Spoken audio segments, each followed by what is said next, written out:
Oh, hello. Welcome to Market Discussion of the Day. Today, June 24th, 2026.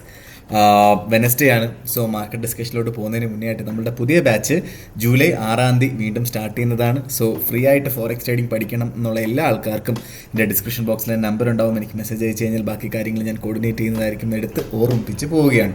Okay, so coming to market discussion, coming to fundamental side. So നമുക്കറിയാം, പ്രത്യേകിച്ച് വലിയ ഫണ്ടമെൻ്റൽസ് ഒന്നും തന്നെ ഈ ആഴ്ച നടന്നിട്ടില്ല എന്നുള്ളൊരു കാര്യം നമുക്കറിയാം അല്ലേ. സോ നമുക്ക് ടെക്നിക്കൽ സൈഡിലോട്ട് തന്നെ പോകാം എന്നുള്ളതാണ്. സോ നമുക്ക് എക്കണോമിക് കലണ്ടർ ജസ്റ്റ് ഒന്ന് നോക്കാം, ഇന്ന് എന്തെങ്കിലും വളരെ ഇമ്പോർട്ടൻ്റ് ആയിട്ടുള്ള ന്യൂസ് ഉണ്ടോ എന്നുള്ളൊരു കാര്യം. ഓക്കെ, സോ നമ്മൾ ഫോറക്സ് ഫാക്ടറി നമ്മൾ നോക്കിക്കഴിഞ്ഞാൽ നമുക്ക് എന്താണ് ഇന്ന് നമുക്ക് JPY ഇന്ന് രാവിലെ bank of Japan summary of options ഉണ്ടായിരുന്നു. ഓക്കെ, ഇനി നമുക്ക് വൈകുന്നേരം 7:30 മണിക്കുള്ള new home sales, crude oil stock change, അങ്ങനത്തുള്ള ന്യൂസുകൾ മാത്രമേ ഉള്ളൂ. ഓക്കെ, സോ വളരെ ഇമ്പോർട്ടൻ്റ് ആയിട്ട് നമ്മൾ നോക്കിക്കാണുന്ന ന്യൂസുകളൊന്നുമില്ല എന്നുള്ളൊരു കാര്യം മനസ്സിലാക്കാം. ഓക്കെ, സോ നമുക്ക് നേരെ നമ്മൾ ടെക്നിക്കൽ സൈഡിലോട്ട് പോവാം. നമ്മളെ ഗോൾഡിൻ്റെ ഇപ്പോഴത്തെ ലെവൽ 4080 ആണ്. 4080 ഗോൾഡ് നിൽക്കുന്നു. ഓക്കെ, സോ ഇനി എങ്ങോട്ട് എന്നുള്ളതാണ് നമ്മളുടെ എല്ലാവരുടെയും ചോദ്യം അല്ലേ. സോ ഇനി എങ്ങോട്ടാണെന്ന് എൻ്റെ അടുത്ത് ചോദിച്ചാൽ നമ്മൾ മനസ്സിലാക്കണം, ഇപ്പോൾ ഗോൾഡ് ഇപ്പോൾ ഇത്രയും വലിയൊരു മൂവ്മെൻറ്റ് ഉണ്ടാവാനായിട്ടുള്ള റീസൺ, ഫസ്റ്റ് ഓഫ് ഓൾ നമ്മുടെ ഫെഡിൻ്റെ ഇൻട്രസ്റ്റ് റേറ്റ് കൂട്ടും, ഈ വർഷം അവസാനത്തോടെ കൂട്ടും എന്നുള്ളൊരു കാര്യവും, അതേപോലെ തന്നെ ജിയോ പൊളിറ്റിക്കലായിട്ടുള്ള ഇറാനും US തമ്മിലുള്ള വാറൻ്റ് അവസാനിച്ചു എന്നുള്ളൊരു രണ്ട് റീസൺസ് ആണ് ഗോൾഡ് ഇപ്പോൾ താഴോട്ട് പോകാനായിട്ടുള്ളത്. ഓക്കെ, സോ ബേസിക്കലി നമുക്ക് 4078 അടുത്ത പ്രോപ്പറായിട്ടുള്ളൊരു സപ്പോർട്ട് എന്ന് പറയുന്നത് 4034 to 4039 ആണ്. ഓക്കെ, 4034 to 4039 ആണ്. ഓക്കെ, സോ അവിടെ നിന്നും മേജർ ടാർഗറ്റ് അല്ലെങ്കിൽ ഇൻസ്റ്റിറ്റ്യൂഷണൽ ബയേഴ്സ് പ്രസൻ്റ് ആയിട്ടുള്ളത് 3947 to 3877 ഇടയ്ക്കൊക്കെയാണ് നമുക്ക് മേജർ ടാർഗറ്റ് സോൺ, അല്ലെങ്കിൽ നല്ല രീതിയിലുള്ളൊരു ബയേഴ്സ് പ്രസൻ്റ് ആയിട്ടുള്ളൊരു സോൺ എന്ന് പറഞ്ഞാൽ നിങ്ങൾ വേണമെങ്കിൽ ഇത് എഴുതി വെച്ചോ കേട്ടോ. ലോങ്ങർ ടേമിലോട്ടൊക്കെ പ്ലാൻ ചെയ്യാനായിട്ട് വളരെ നല്ലൊരു ഓപ്പർച്യൂണിറ്റി ആയിരിക്കും. ഓക്കെ, സോ ബേസിക്കലി ഇതാണ് നമ്മളുടെ മേജറായിട്ടുള്ള റെസിസ്റ്റൻസ്, നമ്മുടെ സപ്പോർട്ട് സോൺ എന്ന് പറഞ്ഞു കഴിഞ്ഞാൽ. ഓക്കെ, സോ ബേസിക്കലി അതായത് 4034 എന്ന് പറയുന്ന ആ ഒരു സ്ഥലം ബ്രേക്ക് ചെയ്താൽ ഉറപ്പായിട്ടും മാർക്കറ്റ് താഴെ വീണ് 4950 4800 ലെവലിൽ 4900 ലെവലിലോട്ടൊക്കെ പോകാനായിട്ടുള്ള പോസിബിലിറ്റി വളരെ കൂടുതലാണ് എന്നുള്ളൊരു കാര്യം മനസ്സിലാക്കി പോവുക. ഓക്കെ, സോ മേജറായിട്ടുള്ള റെസിസ്റ്റൻസ് നമ്മൾ നോക്കിക്കഴിഞ്ഞാൽ 4120, എന്താ പറയുക 4200 ഉള്ളതാണ് നമ്മളുടെ മേജറായിട്ടുള്ള റെസിസ്റ്റൻസ് എന്ന് പറഞ്ഞു കഴിഞ്ഞാൽ. ഓക്കെ, സോ ബേസിക്കലി നമുക്ക് ഉള്ള നല്ല ഓപ്പർച്യൂണിറ്റി ഇപ്പം എന്തെങ്കിലും ചെയ്യണമെന്ന് വെച്ചാൽ എനിക്ക് സത്യം പറഞ്ഞാൽ അറിയില്ല. ഓക്കെ, നമുക്ക് ബെറ്റർ ആയിട്ടുള്ളൊരു കാര്യം ഒരു എന്താ പറയുക 4034 അവിടെ നിന്നുള്ളൊരു ബൈ എൻട്രിയാണ്. സോ അവിടെ പ്രോപ്പറായിട്ട് സപ്പോർട്ട് ചെയ്യുന്നുണ്ടോ എന്നുള്ളൊരു കാര്യം മനസ്സിലാക്കിയിട്ട് അവിടെ നിന്നുള്ളൊരു ബൈ എൻട്രി വേണമെങ്കിൽ എടുക്കാം. ഓക്കെ, സപ്പോസ് അത് ബ്രേക്ക് ചെയ്താൽ 4030 ബ്രേക്ക് ചെയ്താൽ 4030-34 ബ്രേക്ക് ചെയ്ത് 4 hour ക്യാൻഡിൽസ് ഒക്കെ അവിടെ സ്റ്റാർട്ട് ചെയ്യുകയാണെങ്കിൽ ദാറ്റ് ഇസ് എന്താ പറയുക possibility that market will be going down അല്ലേ. മാർക്കറ്റ് എങ്ങോട്ട് പോകും? സോ അങ്ങനെയാണ് എങ്കിൽ നമുക്ക് 4030-34 റേഞ്ചിൻ്റെ അവിടെ നിന്ന് സെല്ല് ചെയ്തുകൊണ്ട് സ്റ്റാർട്ട് ചെയ്യാം. ഓക്കെ, സോ അങ്ങനെ സെല്ല് ചെയ്യുന്ന ആൾക്കാർ എന്ത് ചെയ്യണം? 4064 മുകളിലോട്ടൊക്കെ സ്റ്റോപ്പ് ലോസ് വെക്കേണ്ടി വരും. ഓക്കെ, ടാർഗറ്റിംഗ് 3980 950 ലെവലിലോട്ട് നമുക്ക് ടാർഗറ്റ് ചെയ്ത് പോവുകയും ചെയ്യാം.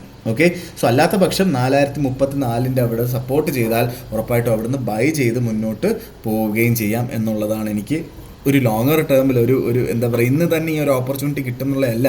സോ ഈ ഒരു പോയിന്റ് ഓഫ് ടൈമിൽ നമ്മൾ ഒരു ഡെയിലി ഒറ്റ എന്താ പറയുക ഒരു ചെറിയൊരു ഓപ്പർച്യൂണിറ്റിക്ക് വേണ്ടി വെയിറ്റ് ചെയ്യാതെ ഇങ്ങനെ ചെയ്യുന്നതായിരിക്കും ബെറ്റർ എന്നുള്ളതാണ് എൻ്റെ ഒപ്പീനിയൻ എന്ന് പറഞ്ഞു കഴിഞ്ഞാൽ. അതുകൊണ്ടാണ് ഞാനൊരു ലോങ്ങർ ടേമിലുള്ള ഒരു ഓപ്പർച്യൂണിറ്റിയെക്കുറിച്ച് ഇപ്പോൾ പറഞ്ഞു പോയത്. ഓക്കെ, എനിവേയ്സ് നമുക്ക് വീണ്ടും മാർക്കറ്റിൽ ഇങ്ങനെ വേണം നമ്മൾ പ്ലാൻ ചെയ്യാനായിട്ട്. ഓക്കെ, സോ 4030-40 ആ റേഞ്ചിൽ സപ്പോർട്ട് ചെയ്യും, അവിടുന്ന് വേണമെങ്കിൽ ബൈ ചെയ്യാം. അത് ബ്രേക്ക് ചെയ്ത് താഴോട്ട് പോയാൽ അവിടുന്ന് സെല്ല് ചെയ്യാം. Okay, targeting 3950-3980. ഓക്കെ, സോ 3950-3980 അവിടുന്ന് വീണ്ടും നമുക്ക് ബൈ ചെയ്യാം. മനസ്സിലാവുന്നുണ്ടോ?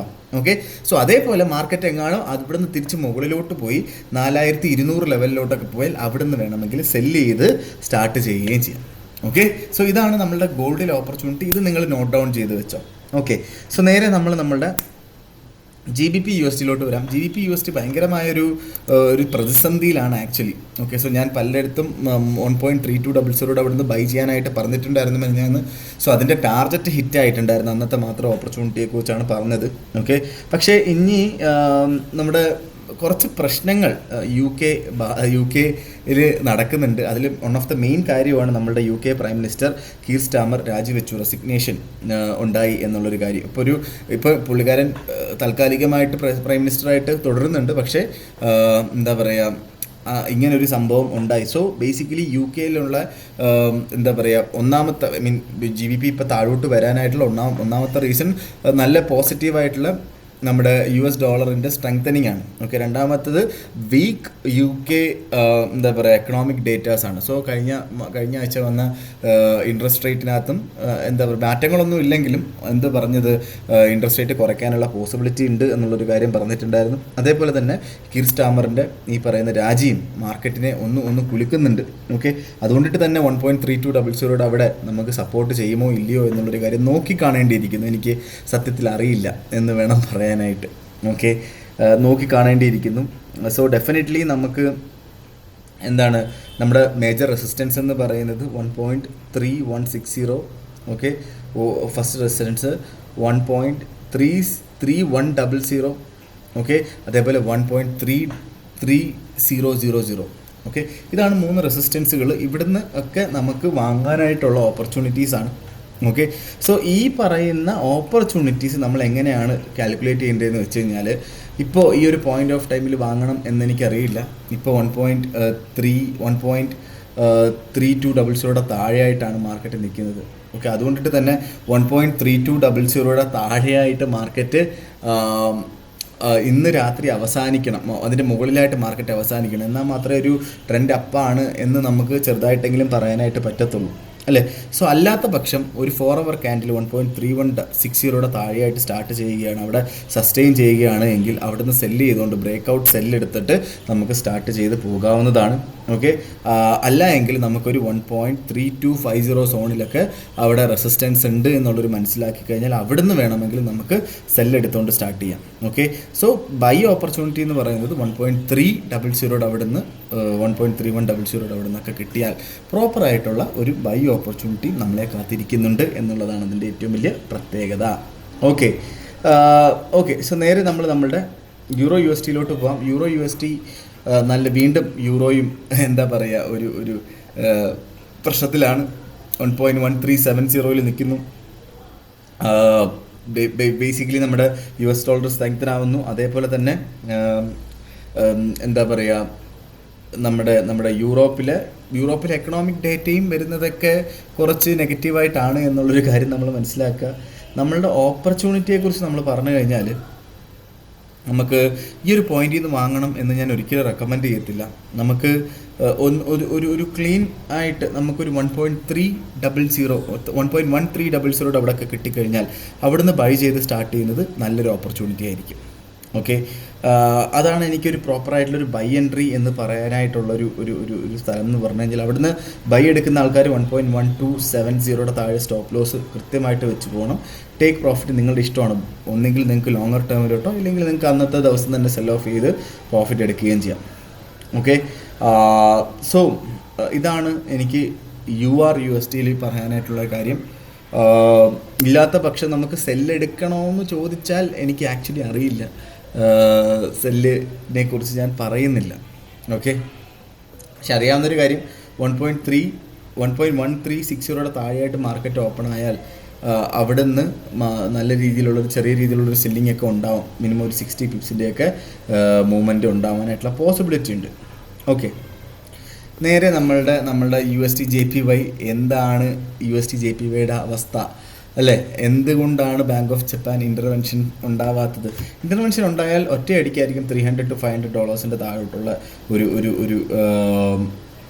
ഒരു മൂവ്മെൻറ്റ് നമുക്ക് ഉണ്ടാവുക. ഓക്കെ, സോ അതൊരു കീ റെസിസ്റ്റൻസ് ആയിട്ട് തന്നെ 161.80 to 162, അത് 2000 ശേഷമുള്ള ഏറ്റവും വലിയൊരു ഹൈ പ്രൈസ് ആയതുകൊണ്ടിട്ട് തന്നെ അവിടെ നമുക്ക് സെല്ലെടുത്തുകൊണ്ട് സ്റ്റാർട്ട് ചെയ്യാം. പക്ഷേ ഡെഫിനറ്റ്ലി എന്താ പറയുക, നമ്മുടെ 162.50 ഇവിടെ മുകളിലോട്ട് മാർക്കറ്റ് പോയാൽ ഉറപ്പായിട്ടും മാർക്കറ്റ് 163.50 വരെയൊക്കെ മാർക്കറ്റ് റീച്ച് ആവാനായിട്ടുള്ള എല്ലാ പോസിബിലിറ്റി ഉണ്ട്. ഓക്കെ, സോ അത് അനുസരിച്ചിട്ട് വേണം നമ്മൾ പ്ലാൻ ചെയ്ത് പോകാൻ. സേഫായിട്ടുള്ള ഒരു കാര്യം നമ്മൾ നോക്കുക, ഇൻ്റർവെൻഷൻ കഴിഞ്ഞ് ഒരു 155 ലെവലിലോട്ടൊക്കെ ഫ്ലോറിൽ എത്തിക്കഴിഞ്ഞാൽ അവിടുന്ന് ബൈ ചെയ്യുന്നത് സേഫായിട്ടുള്ളൊരു ഓപ്പർച്യൂണിറ്റിയാണ്. ഓക്കെ, കാരണം US$ ഭയങ്കര സ്ട്രെങ്തനായിട്ട് നിൽക്കുകയാണ്. ഈ ഒരു സമയത്ത് നമ്മൾ $, ബേസ് കറൻസി ആയിട്ടുള്ളൊരു സംഭവത്തിനെ വിൽക്കുന്നത് അത് അത്ര നല്ലൊരു തീരുമാനമല്ല. പക്ഷേ ഇവിടെ ഓൾ ടൈം ആയതുകൊണ്ട് നമ്മൾ റിസ്ക് എടുക്കാൻ പോവാണ്. ഓക്കെ, വേണം എന്നുള്ള ആൾക്കാർക്ക് എടുക്കാം, ഇല്ലാത്തുള്ള ആൾക്കാർക്ക് മാറി നിൽക്കുക. ഓൾവേസ് ടേക്ക് ഒരു $1,000 ഉണ്ടെങ്കിൽ 0.1 എടുക്കുക വിത്ത് സ്റ്റോപ്പ് ലോസ്. ചെയ്യാന്നുണ്ടെന്നുണ്ടെങ്കിൽ വേണമെങ്കിൽ ചിലപ്പോൾ ഒരു $300-500 കിട്ടാനുള്ള പോസിബിലിറ്റി ഉണ്ട്. ഓക്കെ, ഇതൊരു അഡ്വൈസ് അല്ല, വേണമെങ്കിൽ നിങ്ങൾക്ക് എടുക്കാം എന്നുള്ളത് മാത്രമാണ്. ഓക്കെ, സോ ഇതാണ് എനിക്ക് ഇന്നത്തെ ദിവസം പറയാനായിട്ടുള്ള ഒരു ഓപ്പർച്യൂണിറ്റി എന്ന് പറഞ്ഞു കഴിഞ്ഞാൽ. ഓക്കെ, സോ നമുക്ക് 162-ൻ്റെ മുകളിലായിട്ട് മാർക്കറ്റ് സസ്റ്റെയിൻ ചെയ്താൽ അതും മുകളിലോട്ട് പോകുന്ന ഒരു പോക്കായിരിക്കും. അത് മിനിമം നമുക്കൊരു 163.50 വരെയൊക്കെ എത്തും. അതിൻ്റെ അടുത്ത ടാർഗറ്റ് 165 ആണ് എന്നുള്ളൊരു കാര്യം കൂടെ മനസ്സിലാക്കുക. ഓക്കെ, സോ ഇതൊക്കെയാണ് ആക്ച്വലി നമ്മളുടെ മാർക്കറ്റ് ഡിസ്കഷൻ എനിക്ക് പറഞ്ഞു പോകാനായിട്ടുള്ളത്. നമ്മൾ നല്ലൊരു ഓപ്പർച്യൂണിറ്റീസൊക്കെ നമ്മുടെ മുന്നിലുണ്ട്, കൺമുന്നിലുണ്ട്. നമ്മൾ പ്രോപ്പറായിട്ട് യൂട്ടിലൈസ് ചെയ്യുക എന്നുള്ളത് മാത്രമാണ് നമ്മൾ ചെയ്യേണ്ട ഒരേ ഒരു കാര്യം എന്ന് പറഞ്ഞു കഴിഞ്ഞാൽ.